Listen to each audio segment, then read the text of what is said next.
തിരുവചനത്തിൻ തീരത്തിൽ തിരുഹിതമറിയാൻ കൃപ തൂകൂ.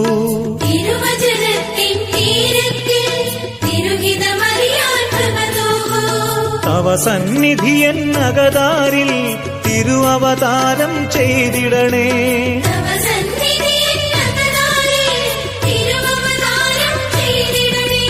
തിരുവവതാരം ചെയ്തിടണേ. പ്രകാശപൂരിതയമ്മേ നിൻ പ്രഭതൻ നിറവിൽ കാക്കണമേ.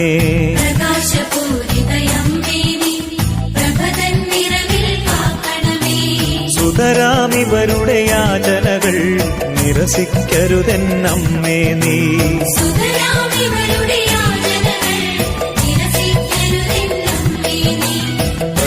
പ്രകാശപൂരിതയമ്മേ നിൻ പ്രഭതൻ നിറവിൽ കാക്കണമേ.